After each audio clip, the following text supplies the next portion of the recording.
మరొక అంశం, రాహుల్ గాంధీ పార్లమెంట్లో మాట్లాడాడు. హిందూ ఉగ్రవాదము, లేదా సరే హిందూ అతివాదము, హింస అహింస అనేటువంటి పదాలు. నిన్న గుజరాత్లో మాట్లాడుతూ మేము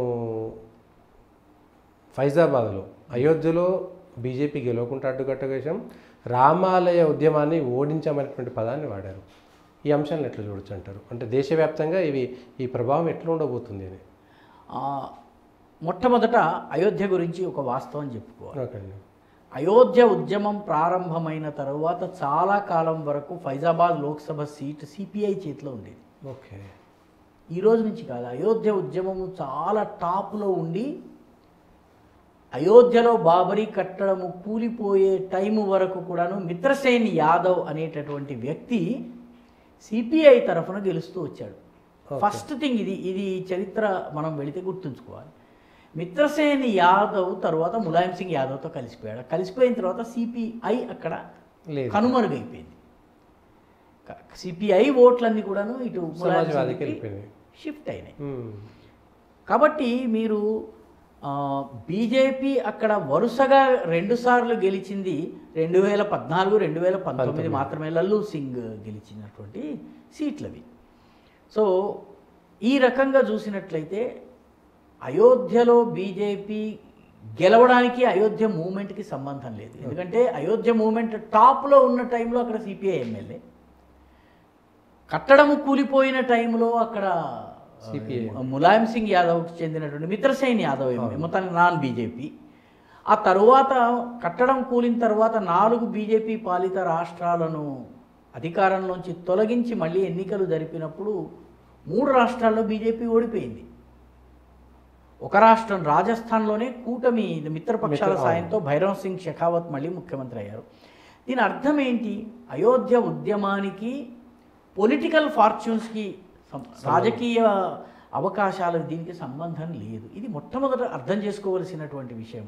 అయోధ్య అనేది ఓవరాల్ హిందూ సెంటిమెంట్ని రైజ్ చేయవచ్చు, కానీ ప్రాపర్ అయోధ్య కానీ లేకపోతే అయోధ్య సంఘటన తరువాత జరిగిన ఎన్నికల్లో కానీ బీజేపీ విజయం సాధించలేదు.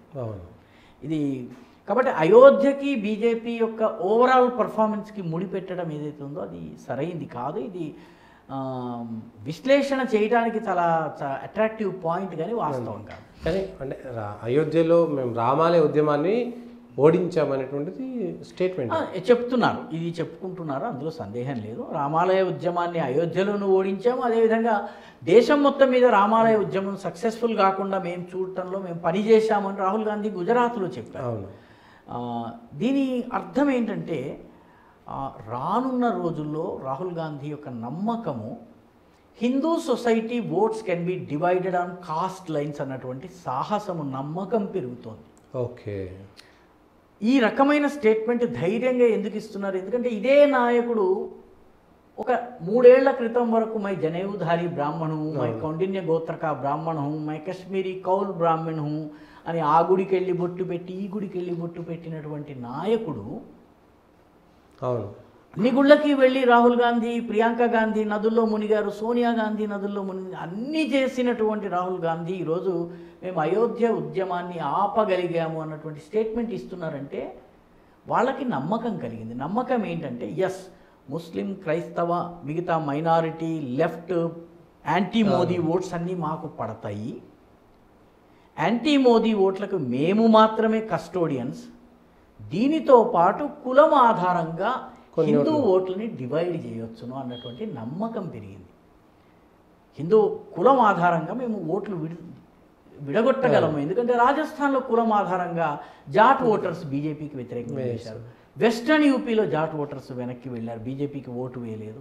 అదేవిధంగా ఉత్తరప్రదేశ్లో దళిత్ ఓటర్స్ చాలా పెద్ద సంఖ్యలో బీజేపీకి గతంలో వేసిన వాళ్ళు కూడా మూవ్ అయ్యారు. కాబట్టి హిందూ సొసైటీ యొక్క ఓట్లను, హిందూ ఓట్ బ్యాంక్ అని చెప్పేటువంటి ఓట్ బ్యాంకు నేను కొల్లగొట్టవచ్చు అన్నటువంటి నమ్మకం ఆయనకు కలిగింది కాబట్టి స్టేట్మెంట్ ఇచ్చారు.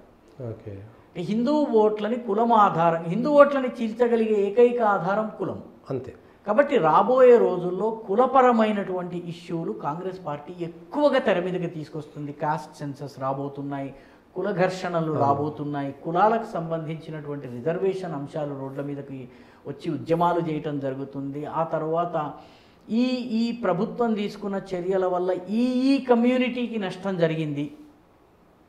ఈ రకంగా రానున్న రోజుల్లో కాంగ్రెస్ పార్టీ రాజకీయం కుల ఆధారితంగా, ఎందుకంటే మైనారిటీ ముస్లిం బీజేపీ వ్యతిరేక ఓట్లు మాకు పడేవి పడతాయి, దాంతోపాటు అదనంగా హిందూ ఓటు బ్యాంకుని నేను కట్ చేయగలను అన్న నమ్మకం కలిగింది. హిందూ ఓటు బ్యాంకుని మనము గండి కొట్టగలము అన్న నమ్మకం ఆయన కలిగింది కాబట్టి ఆయన ఈ స్టేట్మెంట్ ఇంత ధైర్యంగా ఇవ్వగలిగారు. ఆయనకు అనిపిస్తున్నది కూడాను. గుజరాత్లో ఇది గతంలో ఒకసారి కాంగ్రెస్ చేసింది. మీరు 2017 అసెంబ్లీ ఎన్నికల సమయంలో ఆ 99 సీట్లే బీజేపీకి వచ్చినాయి. పటేల్ ఓట్లను హార్దిక్ పటేల్ ద్వారా, ఓబీసీ ఓట్లను అల్పేష్ ఠాకూర్ ద్వారా, దళిత్ ఓట్లను జిగ్నేష్ మేవానీ ద్వారా కట్ చేయించినప్పుడు మీరు గమనించవలసిన విషయం ఏంటంటే నరేంద్ర మోదీ 240 సీట్లు వచ్చినప్పుడు ఏడవలేదు. అవును.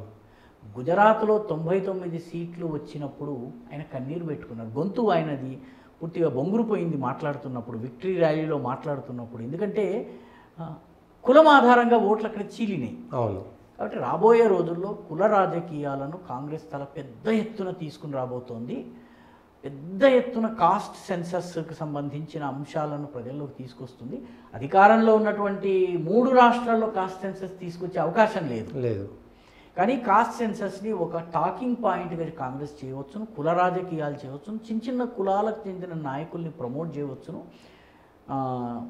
బ్రాడ్ హిందూ ఫోల్డ్ నుంచి కులాల్ని పక్కకు లాగే ప్రయత్నం జరుగుతుంది. ఆ ధైర్యం ఏదైతే వచ్చిందో ఆ ధైర్యానికి ఈ స్టేట్మెంట్ ప్రతీకగా